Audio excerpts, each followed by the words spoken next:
हरि शरणं गच्छामि। हरि शरणं गच्छामि। ओम नमः भगवते वासुदेवाय।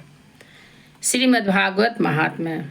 फिर 12 ब्राह्मणों को खीर और मधु आदि उत्तम उत्तम पदार्थ खिलाएं तथा व्रत की पूर्ति के लिए गौ और सुवर्ण का दान करें। सामर्थ्य हो तो 3 तोले सोने का एक सिंहासन बनवाएं, उस पर सुंदर अक्षरों में लिखी हुई श्रीमद्भागवत की पोथी रखकर उसकी आवाहन आदि विविध उपचारों से पूजा करें और फिर जितेंद्रिय आचार्य को उसका वस्त्र आभूषण एवं गंध आदि से पूजन कर दक्षिणा के सहित समर्पण कर दें।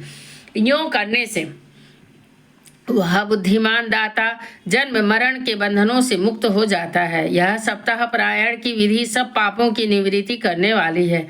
इसका इस प्रकार ठीक ठीक पालन करने से यह मंगलमय भागवत पुराण अभिष्ट फल प्रदान करता है तथा अर्थ धर्म काम और मोक्ष चारों की प्राप्ति का साधन हो जाता है, इसमें संदेह नहीं। सनकादि कहते हैं, नारद जी, इस प्रकार तुम्हें यह सप्ताह श्रवण की विधि हमने पूरी सुना दी।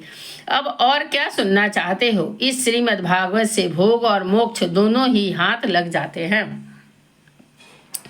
सूत जी कहते हैं, सौनक जी, यूं कहकर महामुनि सनकादि ने 1 सप्ताह तक विधि पूर्वक इस सर्व पाप नाशनी परम पवित्र तथा भोग और मोक्ष प्रदान करने वाली भागवत कथा का प्रवचन किया।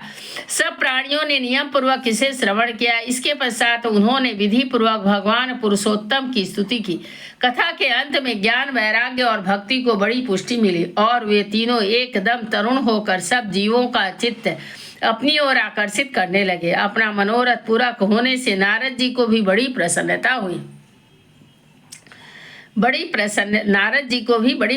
हुई। उनके सारे शरीर में रोमांच हो आया और वे परमानंद से पूर्ण हो गए।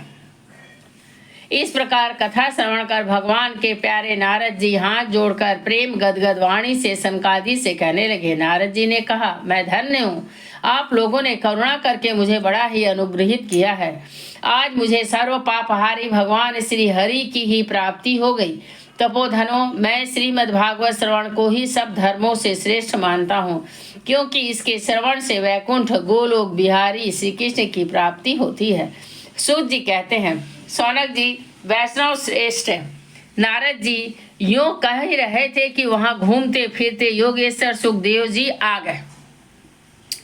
कथा समाप्त होते ही व्यास नंदन श्री सुखदेव जी वहां पधारे। 16 वर्ष की आयु आत्मलाभ से पूर्ण ज्ञान रूपी महासागर का संवर्धन करने के लिए चंद्रमा के समान वे प्रेम से धीरे धीरे श्रीमद् भागवत का पाठ कर रहे थे। परम तेजस्वी सुखदेव जी को देखकर सारे सभासद झटपट खड़े हो गए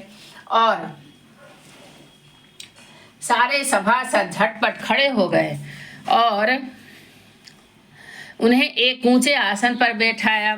फिर देवर्षि नारद जी ने उनका प्रेम पूर्वक पूजन किया। उन्होंने सुखपूर्वक बैठकर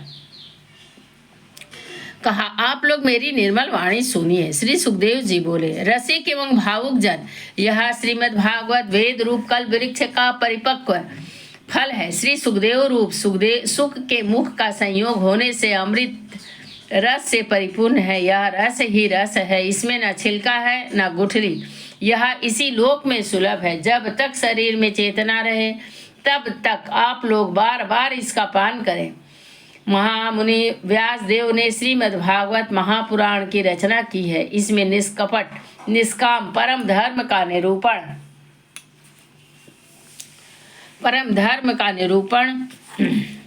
है। इसमें शुद्ध अंतःकरण सत्पुरुषों के जानने योग्य कल्याणकारी वास्तविक वस्तु का वर्णन है, जिससे तीनों तापों की शांति होती है। इसका आश्रय लेने पर दूसरे शास्त्र अथवा साधन की आवश्यकता नहीं रहती। जब कभी पुण्य आत्मा पुरुष इसके श्रवण की इच्छा करते हैं, तभी ईश्वर अविलंब उनके हृदय में अवरुद्ध हो जाता है। यह भागवत पुराणों का तिलक और वैष्णवों का धन है।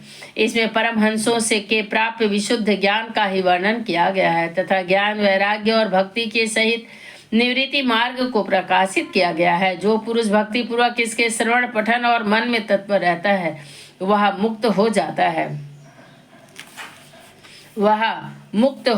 है। यह रस स्वर्ग लोक, सत्य लोक, कैलाश और वैकुंठ में भी नहीं है। इसलिए भाग्यवान श्रोताओं, तुम इसका खूब पान करो, इसे कभी मत छोड़ो, मत छोड़ो। सूर्य कहते हैं, श्री सुखदेव जी इस प्रकार कह ही रहे थे कि उस सभा के बीचों बीच प्रहलाद, बलि, उद्धव और अर्जुन आदि पार्षदों के सहित साक्षात श्री हरि प्रकट हो गए। तब देवर्षि नारद ने भगवान और उनके भक्तों को यथोचित पूजा की। भगवान को प्रसन्न देखकर देवर्षि ने उन्हें एक विशाल सिंहासन पर बैठा दिया और सब लोग उनके सामने संकीर्तन करने लगे। ओम नमः श्री भगवते वासुदेवाय नमः।